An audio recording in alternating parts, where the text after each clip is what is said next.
杨开，你入门3年，147场挑战无一获胜，此次以命相搏，境界却毫无提升，你图什么？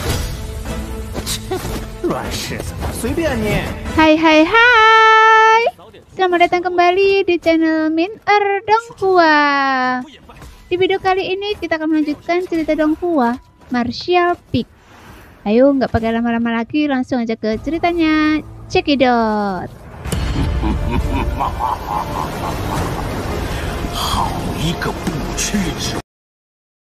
Hanya dalam 10 tarikan nafas, perbedaan kecepatan di antara mereka langsung terlihat.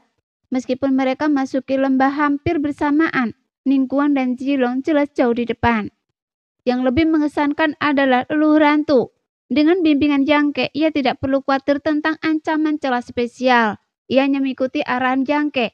Hanya butuh waktu singkat baginya untuk menyalip Ningguang dan Zilong, membuat mereka benar-benar tak terlihat. Bajingan itu. Zilong mengumpat sosok leluhur hantu yang jauh. Tanah hilang hanya akan terbuka sekali dalam entah berapa tahun. Ramuan ajaib dan obat-obatan di dalamnya adalah spesies kuno yang telah lama punah. Lembah obat selalu menghasilkan pasokan ramuan obat langka yang melimpah. Jelas bahwa siapapun yang memiliki keunggulan dalam kecepatan akan menuai hasil yang lebih besar. Dia berasumsi pesaing terbesarnya kali ini adalah Ningguang, tetapi ia tidak menyangka kejadian tak terduga. Leluhur hantu akan muncul di tengah jalan, membuatnya benar-benar lengah. Apakah si idiot ini putus asa? Yi Dongleng yang mengikuti Zilong menatap ke depan dengan takjub. Dia berlari begitu cepat, jika dia menyentuh celah spesial tersembunyi, bahkan seorang kultivator alam raja kekosongan pun akan berada dalam masalah. Jangan khawatirkan dia. Zilong mendengus dingin. Jika dia ingin mati, biarkan dia pergi. Iya, Yi Dongleng memikirkannya dan menyadari bahwa inilah kebenarannya. Mereka yang terburu-buru di lembah pengobatan ini belum tentu mendapatkan hasil yang baik. Mereka juga bisa mati dengan cepat. Pikirannya langsung tenang. Di tempat lain, Ningguang yang praktis mengimbangi Zilong juga menggelengkan kepala dan mendesah dan berkata, Sui Yue, anak itu mungkin dalam masalah besar. Leluhur hantu itu tidak tahu betapa berbahayanya tempat ini. Dia masuk begitu saja dan tidak mungkin dia akan baik-baik saja. Mungkin tidak. Sui Yue menggelengkan kepalanya. Dia tahu apa yang diandalkan Jangke dan leluhur hantu, tetapi dia tidak menjelaskan lebih lanjut. Hanya Lolan yang mendesah pelan. Jika Jangke ada di sana saat ini, situasinya akan jauh lebih baik. Tetapi sayangnya Jangke tidak bersamanya. Hampir sampai. Setelah melepaskan indera ilahiynya dan membersihkan area puluhan mil tanpa jejak siapapun, leluhur hantu tiba-tiba melambat, memperlihatkan dirinya dan Jangke. Ada bau obat. Jangke tiba-tiba mendengus. Suaranya waspada. Sepertinya kita sudah menuai beberapa hadiah setelah masuk. Leluhur hantu terkekeh. Lalu ekspresinya berubah serius. Jangke, saya setuju dan Anda. Kita bagi keuntungan dari semua yang kita temukan di lembah obat ini 50-50. Jadi saya tidak akan memanfaatkan Anda. Bagaimana menurut Anda? Baiklah senior. Jangke mengangguk cepat. Di tempat seperti ini, meskipun leluhur hantu hanya bergantung pada penguasaan kekuatan spesial Jangke, bukan berarti dia tidak bisa bergerak tanpanya. Hanya saja dia mungkin akan jauh lebih lambat sendirian. Oleh karena itu, usulan untuk membagi keuntungan menjadi 2 tampaknya agak merugikan leluhur hantu. Tetapi Jangke jelas tidak keberatan. Di sana. Jangke memastikan sumber aroma obat dan tiba-tiba menunjuk ke suatu arah. Dia berlari mendekat. Leluhur hantu mengikutinya dari belakang. Setelah 12 tarikan nafas, keduanya tiba di sebuah pohon buah yang tingginya hanya sekitar setengah manusia. Cabang-cabangnya tidak lebat, agak jarang, hanya memiliki beberapa daun berbentuk kerucut yang tersebar. Dan cabang-cabang pohon itu tampak rapuh, namun tertata rapi di dahannya. 4 buah ungu, masing-masing seukuran kepalatan bayi, berkilauan dengan cahaya. Kulitnya transparan, memperlihatkan daging buah yang manis di dalamnya. Pemandangan yang membuat selera makan meningkat. Aura yang tak terjelaskan menyelimuti keempat buah itu, seolah memancar darinya. Leluhur hantu yang diselimuti aura hitam memancarkan tatapan yang terasa nyata dan intens. Ia langsung menyadari kualitas luar biasa dari keempat buah ini. Tak diragukan lagi, mereka adalah buah spiritual yang akan sangat meningkatkan kekuatannya. Buah suci Brahma. Yang mengamati, merenungkan pengetahuannya tentang berbagai ramuan dan ramuan spiritual. Setelah beberapa saat, ia akhirnya menentukan buah apa yang ada di hadapannya dan berseru pelan. Apakah ini buah suci Brahma? Leluhur hantu mengangkat alisnya dan bertanya dengan heran. Jenis buah spiritual yang dapat digunakan untuk memurnikan pil Brahma Agung. Dia jelas pernah mendengar tentang buah suci Brahma dan tahu jenis pil spiritual apa yang dapat dimurnikannya. Ya, tak diragukan lagi, ini pasti buah suci Brahma. Yang menyeringai. Di seluruh langit dan bumi, semua jenis bunga dan bahan obat spiritual dengan kata suci atau do dalam namanya sungguh berharga. Saat mereka tumbuh, mereka menyerap kekuatan hukum langit dan bumi untuk memeliharanya. Pertumbuhan mereka sangat sulit, dan jika syaratnya tidak terpenuhi, mereka akan layu dan mati. Namun begitu mereka dewasa, mereka secara inheren membawa jejak kekuatan misterius hukum tersebut. Baik dikonsumsi langsung maupun digunakan untuk memurnikan ramuan, mereka sangat bermanfaat bagi mereka yang berada di alam raja kekosongan. Senior, kita cukup beruntung. Anda tahu banyak tentang bahan obat spiritual. Leluhur hantu sangat bersemangat, melirik Yangke dan heran. Saya tahu 1 atau 2 hal. Yangke terkekeh. Ya, ada 4, sesuai kesepakatan kita. Anda dan saya masing-masing akan mengambil setengahnya. Kata leluhur hantu, mengulurkan tangan untuk meraih buah suci Brahma yang mendekatinya. Tunggu! Yangke buru-buru menghentikannya. Apa? Leluhur hantu menatapnya dengan bingung. Senior, meskipun tidak ada salahnya mengumpulkan buah suci Brahma seperti ini, jika tidak disimpan dengan benar, khasiat obatnya akan sangat berkurang. Yangke memperingatkannya. Bagaimana cara mengawetkannya? Tanya leluhur hantu dengan rendah hati. Ia tahu bahwa beberapa bunga dan bahan obat langka memerlukan metode pengawetan khusus untuk mencegah hilangnya khasiat obatnya. Buah suci Brahma sangat berharga dan bahkan sedikit saja kehilangan potensinya akan menjadi kerugian yang tak terbayangkan. Dari nada bicara Yangke, jelas ia tahu cara mengawetkannya. Jadi leluhur hantu tentu perlu tahu pasti. Sederhana saja, simpan saja di dalam kotak logam. Jelas Yangke sambil tersenyum. Senior, begini, area di sekitar tempat buah suci Brahma ini tumbuh dipenuhi aura logam yang kuat. Kalau tidak salah pasti ada urat mineral di bawah pohon buah ini. Dan pohon buah suci Brahma tumbuh subur di urat mineral ini. Berdasarkan kebiasaan pertumbuhannya, kita hanya perlu meresepkan obat yang tepat. Jadi begitu. Leluhur hantu mengangguk pelan. Dari 5 elemen, logam lebih unggul daripada kayu. Jadi menggunakan kotak logam untuk menyimpan buah suci Brahma bisa dimengerti. Namun fakta bahwa pohon buah ini benar-benar tumbuh di urat mineral agak sulit dipercaya. Leluhur hantu tentu saja tidak mempermasalahkan hal ini. Ia hanya mengeluarkan kotak logam merah tua dari cincin spesialnya. Menatap Yangke dan bertanya, apakah benda ini baik-baik saja? Hah? Kotak yang terbuat dari emas gelap. Senior benar-benar memiliki barang yang sangat berharga. Tentu saja tidak masalah. Masukkan buah suci Brahma ke dalamnya dan bahkan setelah 1000 tahun, khasiat obat ini tidak akan berkurang sedikit pun. Yangke mengangguk. Bagus, kalau begitu saya akan lebih dari sopan. Leluhur hantu tertawa terbahak-bahak, memetik 2 buah suci Brahma dan dengan hati-hati menyimpannya di kotak emas gelapnya untuk disimpan dengan aman. Yangke juga memetik 2 buah suci Brahma yang tersisa. Meskipun ia tidak memiliki harta karun seperti kotak emas gelap, sebagai seorang alkemis ia tentu saja membawa banyak wadah untuk ramuan obat, termasuk beberapa yang berkhasiat logam.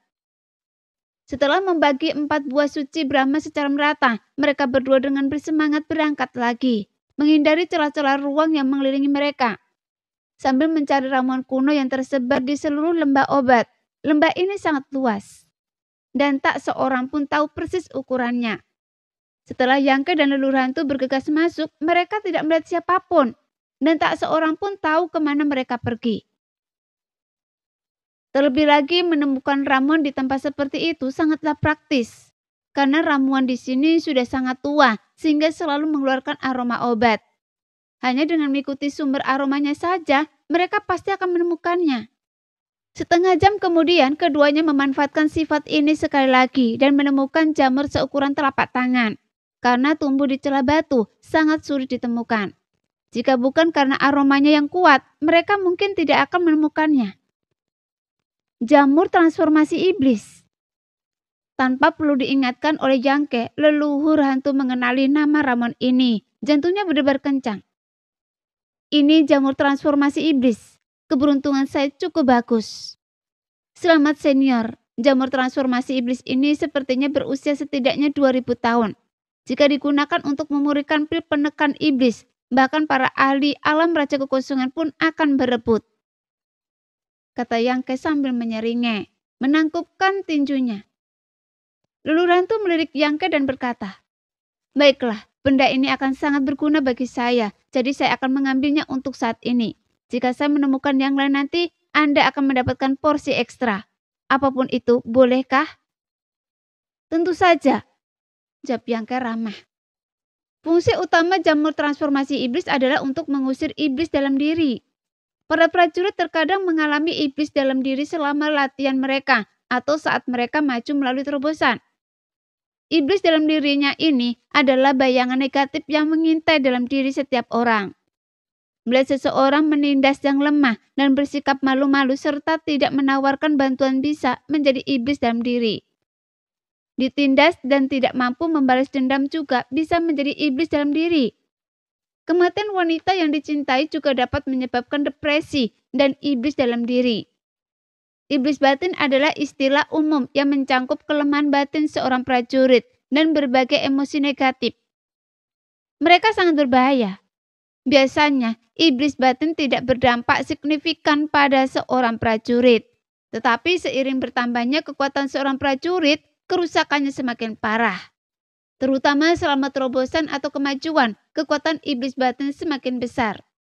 Jika tidak ditekan, terobosan tersebut mungkin gagal, mengakibatkan hilangnya ranah, atau bahkan hilangnya ranah sepenuhnya, yang mengarah pada keadaan obsesi total dan kehancuran yang tak terelakkan. Oleh karena itu, prajurit tingkat tinggi umumnya melakukan segala persiapan yang memungkinkan sebelum terobosan atau kemajuan. Salah satu langkah ini melibatkan pencegahan dan penyelesaian setan batin. Metode paling sederhana adalah dengan meminum ramuan pil penekan iblis yang terbuat dari jamur pengubah iblis. Adalah obat mujarab terbaik untuk menekan iblis batin. Bahkan tanpa memurihkan pilnya, memasukkan sepotong jamur pengubah iblis ke dalam mulut dapat memberikan efek ajaib selama terobosan atau kemajuan. Leluhur hantu saat ini berada di alam Raja Kekosongan tingkat kedua. Jika ia naik ke tingkat ketiga, ia pasti akan menghadapi banyak kesulitan. Terlebih lagi dilihat dari pengalaman hidup leluhur hantu dengan dendamnya yang tak terbalas dan mengembangkan sihir gaibnya. Iblis-iblis dalam dirinya tak diragukan lagi tangguh. Hanya jamur transformasi iblis yang mampu menekan kekuatan iblis-iblis dalam dirinya. Itulah sebabnya ia mengajukan usulan ini. Tentu saja Yangke tidak akan menolak. Leluhur hantu sangat menghargai jamur transformasi iblis, tetapi Yangke tidak terlalu peduli. Di dalam aula naga Sekte Lingso terdapat harta karun tertinggi, dupa 10.000 tahun, yang juga dapat mengusir iblis-iblis dalam dirinya dan bahkan lebih ampuh daripada pil penekan iblis. Dengan kata lain, jamur transformasi iblis tidak berguna bagi Yangke. Saya akan mengingat kebaikan ini, kata leluhur hantu dengan sungguh-sungguh, lalu mengumpulkan jamur transformasi iblis. Sambil mengumpulkan, ia berkonsultasi dengan Yangke, menanyakan apakah jamur transformasi iblis memerlukan metode pengawetan khusus. Setelah mengetahui bahwa jamur transformasi iblis tidak memerlukan metode pengawetan khusus, ia pun menggunakannya. Tepat saat leluhur hantu sedang mengumpulkan jamur transformasi iblis, Yangke yang berdiri di dekatnya tiba-tiba berubah ekspresi. Ia berbisik, "Senior, apa Anda mendengar sesuatu?" Leluhur hantu terkejut, mendengarkan dengan seksama. Sesaat kemudian ekspresinya dan Yangke berubah drastis. Masing-masing berteriak, "Oh, tidak, 7 cahaya!"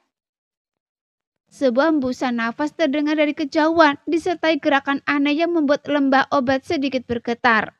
Menatap ke arah suara itu, pelangi cahaya melonjak di seluruh lembah obat.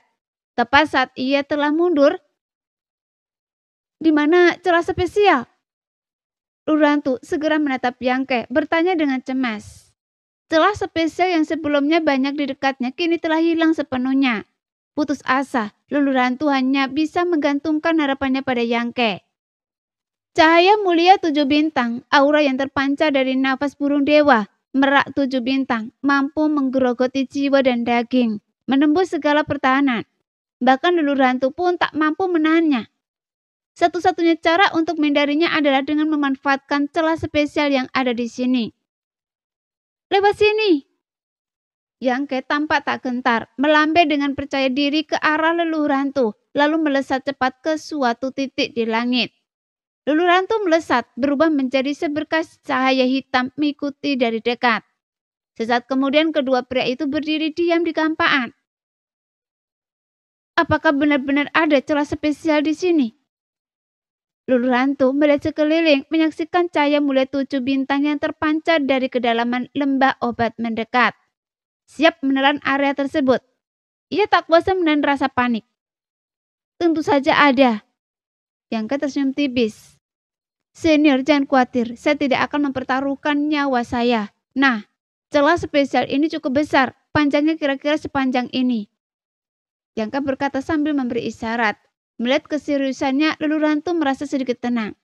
Pada saat itu, 7 cahaya bintang menyerbu masuk. Meskipun Yangke telah meyakinkannya, leluhur hantu berkeringat dingin saat menyaksikan cahaya mengerikan menyelimutinya.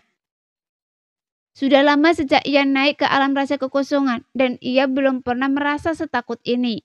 Diam-diam dan tanpa jejak, 7 cahaya bintang menghampiri area tempat mereka berdiri, memenuhi seluruh lembah obat dengan kecepatan luar biasa. Namun sebidang tanah sempit, sekitar 50 kaki panjangnya, tempat Yangke dan leluhur hantu berdiri, tetap kosong. Cahaya mengerikan itu menghilang dari pandangan di depan sebidang tanah ini, seolah-olah terjun ke jurang tak berdasar, meninggalkan area aman. Jadi leluhur hantu menghela nafas lega. Yangke benar, memang ada celah spesial di sini. Sebelumnya ia tak mampu mendeteksinya bahkan dari jarak dekat, tetapi sekarang cahaya mulia 7 terang telah dengan jelas menggambarkan keberadaan celah itu. Bentuk dan ukurannya identik dengan yang ditunjukkan Yangke sebelumnya. Sambil menatap Yangke di sampingnya, tatapan leluhur hantu sedikit rumit. Dia telah mempelajari kekuatan ruang dan tahu betapa sulitnya berkultivasi. Ia telah menghabiskan 2000 tahun di benua gantung dan bahkan belum menguasai dasar-dasarnya. Namun Yangke telah mencapai prestasi luar biasa di alam ini. Dibandingkan dengan Yangke, leluhur hantu merasa bakatnya sendiri sangat buruk. Terlebih lagi ketika ia bertemu Yangke, ia baru saja mencapai tingkat pertama alam suci. Tetapi sekarang, ia sudah berada di tingkat ketiga alam kembali kekosongan. Kecepatan kultivasinya begitu pesat sehingga hanya sedikit orang di seluruh wilayah bintang yang dapat menandinginya. Leluhur hantu berpikir dalam hati, anak ini pasti akan menjadi bintang baru yang paling bersinar di wilayah bintang di masa depan. Ngomong-ngomong, Yangke, sambil menunggu cahaya mulia 7 memudar, leluhur hantu tiba-tiba bertanya, "Saya lihat Anda cukup ahli dalam ramuan. Mungkinkah Anda juga menguasai alkimia?" Meskipun keduanya baru memanen buah suci Brahma dan jamur transformasi iblis sejauh ini, Yangke selalu berhasil menjelaskan ramuan yang bisa dibuat dari kedua ramuan ini dengan cepat. Ia juga mengetahui metode pengawetannya dengan sangat detail, dan penjelasannya koheren, yang dengan mudah mengarahkan leluhur hantu pada suatu hubungan. "Iya," Yangke mengangguk. tidak menyangkal apapun. Oh, Luluh Hantu menatap Bianca dengan heran. Hanya dalam 30 atau 40 tahun, fakta bahwa Anda telah berkembang dari alam suci ke tingkat ketiga, alam kembali kekosongan, sudah cukup mengejutkan saya. Anda bahkan punya waktu untuk mendalami alkimia. Apa Anda tidak takut tidak akan menguasainya? Bianca terkekeh dan menjawab. Tujuan awal saya mempelajari alkimia adalah untuk membantu kultivasi saya. Jadi saya tidak pernah menyerah dalam menekuni seni bela diri. Benar? Luluh Hantu menatapnya dengan penuh persetujuan. Meskipun metode alkimia, pemurnian senjata dan formasi memang kuat, semuanya masih sedikit lebih buruk daripada metode bela diri yang hebat. Orang-orang di generasi kita yang berlatih seharusnya menjadikan seni bela diri sebagai prioritas utama, dan yang lainnya hanya dapat digunakan sebagai pelengkap. Dia tampak sungguh-sungguh dan meyakinkan, jadi Yangke tentu saja mengangguk setuju.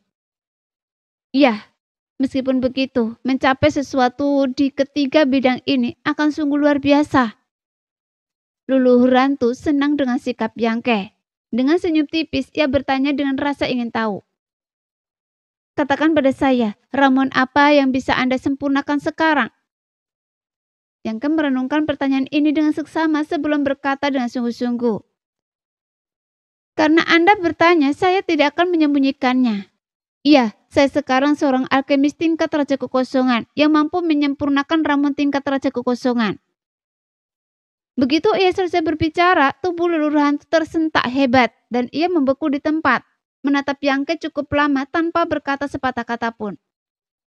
Senior, Yangke terkekeh datar. Reaksi Luluh Hantu sudah diduga. Lagi pula ada berapa banyak alkemis tingkat Raja Kekosongan di seluruh wilayah bintang. Siapa di antara alkemis itu yang tidak terkenal dan berambut abu-abu? Di usia Yangke, mencapai alkimia tingkat praktis mustahil. Luluh Hantu terdiam cukup lama sebelum menarik nafas dalam-dalam. Anda bercanda? Tanyanya dengan suara gemetar.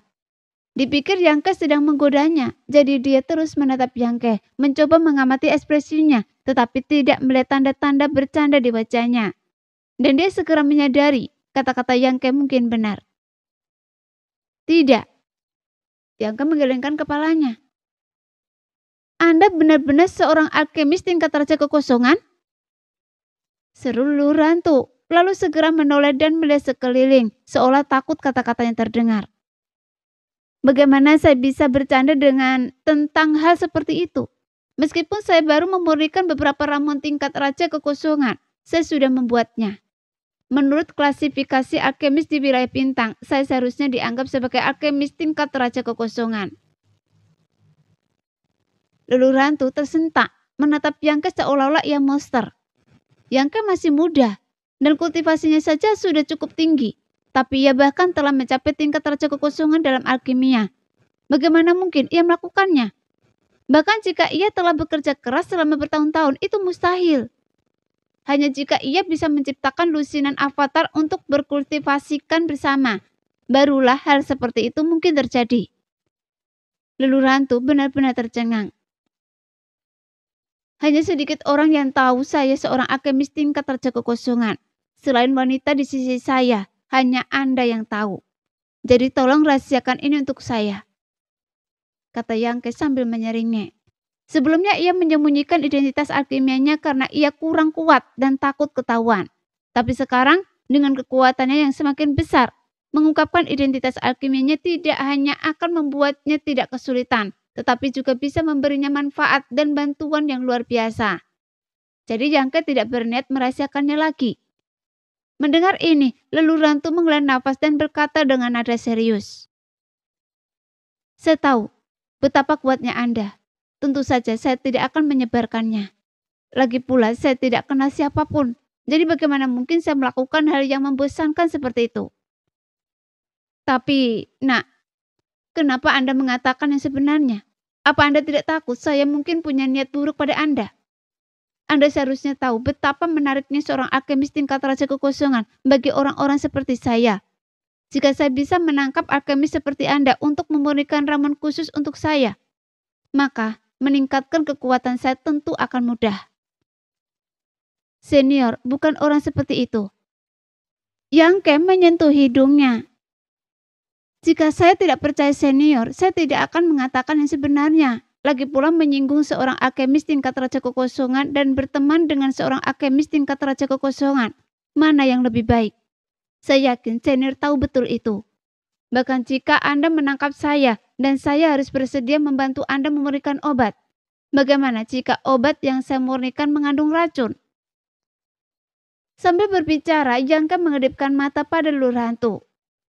Keputusannya untuk berbicara terus terang kepada leluhur hantu adalah keputusan yang telah dipertimbangkan dengan matang.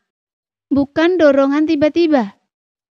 Leluhur hantu menatap Yangke dalam-dalam untuk waktu yang lama sebelum tertawa terbahak-bahak. Saya merasa sangat tersanjung. Saya tidak pernah membayangkan bahwa anak laki-laki yang dulu saya anggap remeh itu tidak hanya mencapai kesuksesan dalam kultivasinya, tetapi juga menjadi alkemis tingkat raja kekosongan.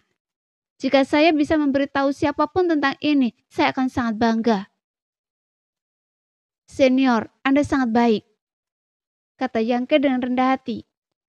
Jadi, bisakah Anda menyempurnakan pil Brahma Agung dan pil penekan iblis yang Anda sebutkan sebelumnya? Leluhur hantu bertanya dan gugup, hatinya gelisah. Pil Brahma Agung akan membantunya berkultivasi dan meningkatkan kultivasinya. Sementara pil penekan iblis akan membantunya menekan iblis dalam dirinya. Keduanya akan sangat berguna baginya. Rencana awalnya adalah mencari beberapa alkemis tingkat raja kekosongan yang tersisa di wilayah bintang dan meminta bantuan mereka untuk menyempurnakan mereka. Namun ini pasti akan membutuhkan biaya yang sangat besar dan mungkin butuh bertahun-tahun sebelum kesempatan itu muncul. Lagi pula, siapa di antara para master alkimia itu yang tidak memiliki jadwal yang padat? Bukannya seseorang bisa begitu saja membawa materi dan hadiah lalu mengundang mereka untuk membantu, karena semuanya tergantung pada jadwal mereka. Meskipun leluhur hantu yang kejam itu tidak terbiasa dengan hal-hal seperti itu, dia memiliki akal sehat. Mengingat status dan kultivasinya, dia bahkan mungkin harus menyetujui beberapa persyaratan yang keras. Seperti membantu seorang Grandmaster membunuh seseorang atau mengambil resiko untuk membujuk mereka membantu. Singkatnya, harga untuk melibatkan seorang Grandmaster adalah sesuatu yang bahkan seorang Raja Kekosongan pun mungkin tidak mampu bayar. Tapi sekarang, ada seorang alkemis tingkat Raja Kekosongan di hadapannya dan dia memiliki kenalan dekat dengannya. Leluhur hantu itu praktis sangat gembira, hampir ingin memanggilnya. Diam-diam ia bersukacita, bersyukur karena tidak membunuh Yangke saat itu. Bersyukur telah menjalin persahabatan karena rasa terima kasih atas anugerah penyelamat Yangke. Dan bahkan lebih bersyukur lagi karena telah merawat Yangke dengan sangat baik selama di Tanah Hilang. Dia merasa berteman dengan Yangke adalah keputusan paling bijaksana yang pernah ia buat. Baik pil Brahma Agung maupun pil penekan iblis adalah ramuan tingkat Raja Kekosongan. Memurnikannya tidak mudah, tetapi selama saya mengumpulkan bahan-bahan lainnya, saya seharusnya bisa mencobanya. Yangke berpikir dengan hati-hati dan mengangguk. Berapa tingkat keberhasilannya? Tanya leluhur hantu cepat. Setidaknya 60%. 60%? Leluhur hantu tersentak, menyadari ia telah meremehkan Yangke. Memurnikan ramuan tingkat Raja Kekosongan sangat sulit, dengan tingkat kegagalan yang sangat tinggi. Bahkan beberapa Grandmaster yang tersisa pun tidak akan berani membanggakan tingkat keberhasilan 60%. Tapi Yangke bukanlah tipe orang yang suka membuat pernyataan acak, dan leluhur hantu dapat melihat itu. Dia orang yang tenang, dan tentu saja tidak akan mudah mengatakan apapun yang tidak ia yakini. Kalau dia bilang 60%, ya sudah, pasti 60%. Tapi Yangke tiba-tiba tertawa. Tapi apa? Jantung leluhur hantu berdebar kencang.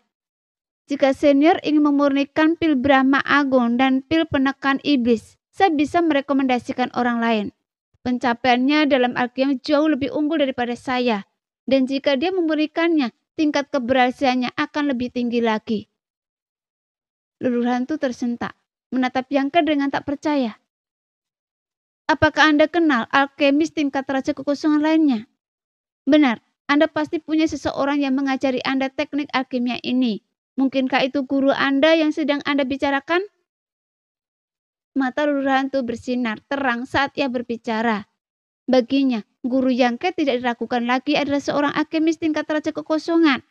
Tidak diragukan lagi, bahkan lebih kuat daripada Yangke. Orang seperti ini pasti layak untuk berteman. Jika dia bisa menjalin hubungan dengan orang seperti itu, dia pasti harus meminta mereka untuk memulihkan ramuan di masa depan. Dan siapa yang takut tidak akan ada manfaatnya baginya. Leluhur Hantu telah diam-diam memutuskan. Setelah berjalan ke tanah hilang ini, ia dan Yangke pasti akan mengunjungi gurunya. Berapa banyak ahli tingkat Raja Kekosongan yang ingin bertemu dengan alkemis ulung seperti itu, tetapi tidak memiliki cara untuk melakukannya. Yang mengejutkannya, ia memiliki kesempatan untuk bertemu dua orang. Leluhur Hantu praktis sangat gembira. Bukan, Yangke menggelengkan kepalanya. Yang saya maksudkan adalah kakak perempuan saya. Tentu saja ia merujuk pada Xian Ningsang. Meskipun keterampilan alkimia Xian Ningsang tidak secanggih Yangke ketika ia membawanya dari benua Tongsuan. Bertahun-tahun telah berlalu. Di dalam sekte Lingzhou, ia memiliki banyak ramuan obat untuk berlatih. Dan prinsip-prinsip alkimia yang sebenarnya telah diwariskan kepadanya. Mengingat fisik dan pemahamannya yang luar biasa tentang alkimia, Yangke benar-benar yakin keterampilannya telah melampaui dirinya sendiri. Kakak perempuanmu juga seorang alkemis tingkat Raja Kekosongan. Leluhur Hantu merasa ngeri. Ya ampun, 3 guru dan murid dalam keluarga ini. 3 ahli alkimia. Betapa luar biasanya itu.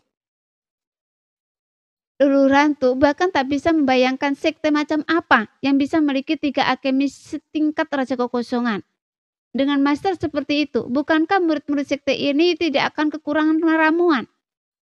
Jika berita ini menyebar, Leluhur Hantu yakin akan menyebabkan kegemparan besar di seluruh wilayah bintang.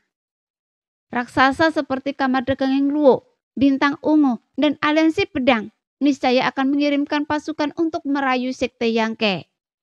Lagi pula, bahkan ketiga faksi besar ini pun tidak memiliki master alkimia setingkat Raja Kekosongan. Dari ketiganya, hanya Kamar Dagang Yang Luo dan Bintang Ungu yang masing-masing memiliki 1. Sementara Aliansi Pedang tidak memilikinya sama sekali. Kakak perempuan saya memang seorang alkemis tingkat Raja Kekosongan. Yangke mengangguk setuju. Yangke. Leluhur Hantu tiba-tiba menarik napas dalam dan bertanya dengan suara berat. Sekte Anda berada di bintang kultivasi yang mana? Apakah sekte Anda masih merekrut orang? Apakah Anda membutuhkan tetua dan kultivasi yang mendalam? Ya, pejabat tamu saja sudah cukup. Atau setidaknya gelar kehormatan apapun bisa. Ketenangan Leluhur Hantu benar-benar hilang. Meskipun ia selalu hidup sendiri dan bebas, ia hanya merasakan pahitnya. Misalnya, jika ia ingin memurnikan ramuan, ia tidak punya siapapun untuk dimintai tolong. Atau jika ia ingin berlatih teknik rahasia secara sembunyi-sembunyi, tidak ada yang mengawasinya. Ia bahkan harus keluar dari mencari sendiri bahan-bahan yang dibutuhkannya. Hal-hal sepele ini membuang-buang waktu yang tak terhitung jumlahnya. Namun para master tingkat Raja Kekosongan dari faksi-faksi utama berbeda. Status mereka begitu tinggi sehingga mereka hanya perlu mengeluarkan perintah. Dan murid yang tak terhitung jumlahnya akan bergegas menyelesaikannya untuk mereka. Yang tersisa bagi para master tingkat Raja Kekosongan ini hanyalah fokus pada kultivasi mereka. Oleh karena itu, Leluhur Hantu terkadang iri pada para master alam Raja Kekosongan dari faksi-faksi besar tersebut. Namun jika ia diminta bergabung dengan sebuah faksi, ia pasti tidak akan senang. Lagi pula, ia tidak suka dibatasi oleh orang lain, juga tidak ingin terikat dengan salah satu faksi. Tetapi jika itu adalah sekte Yangke, ceritanya akan sangat berbeda. Sekte ini memiliki 3 master alkimia tingkat Raja Kekosongan. Hal ini saja sudah menjadi daya tarik tersendiri bagi Leluhur Hantu. Terlebih lagi, ia menyukai Yangke dan memiliki hubungan baik dengannya. Jadi ia tidak keberatan dengan sekte Yangke. Melihat semangat leluhur hantu yang hampir merekomendasikan dirinya sendiri, Yangke pun merasa senang. Ia tidak menyangka leluhur hantu tiba-tiba mempertimbangkan untuk bergabung dengan sekte Lingso. Tetapi setelah dipikir-pikir, itu masuk akal. Dengan statusnya dan Xian Ningsang sebagai master alkimia tingkat Raja Kekosongan, tidak akan terlalu sulit untuk merekrut seorang master alam Raja Kekosongan untuk bergabung dengan sekte Lingso. Namun Yangke tidak terlalu tertarik dengan hal seperti itu. Lagi pula, sekte Lingso tidak memiliki master alam Raja Kekosongan. Namun bukan berarti tidak akan ada peluang di masa depan. Ye Xiun sudah berada di kuasi alam Raja Kekosongan dan dia pasti akan mencapai level itu suatu hari nanti. Yang dia butuhkan hanyalah kesempatan. Namun jika leluhur hantu ingin bergabung, itu bukan hal yang tidak dapat diterima. Setelah menghabiskan beberapa waktu bersama, Yangke menyadari bahwa leluhur hantu tidak sekejam dan sekejam penglihatannya. Meskipun auranya terasa menakutkan, hanya karena metode kultivasi yang dia praktekkan. Tapi pikirannya terbuka, jadi Yangke menyeringeh. Sekte saya bernama Sekte Lingso di Bintang Gelap. Saya adalah master sekte dari Sekte Lingso. Dia menjelaskan secara singkat tentang sekte Lingso kepada leluhur hantu. Setelah mendengar bahwa Yangke sendiri yang mendirikan sekte Lingso, leluhur hantu dipenuhi kekaguman. Setelah mengetahui bahwa sekte Lingso bahkan tidak memiliki satupun kultivator alam Raja Kekosongan dan bahwa seluruh Bintang Gelap hanya memiliki satu master alam Raja Kekosongan tingkat pertama yang baru dipromosikan, leluhur hantu bahkan lebih gembira. Awalnya ia berpikir bahwa pasukan dengan beberapa master alkimia tingkat Raja Kekosongan di puncak pimpinannya pasti akan tangguh. Bahkan mungkin berisi banyak master tingkat Raja Kekosongan.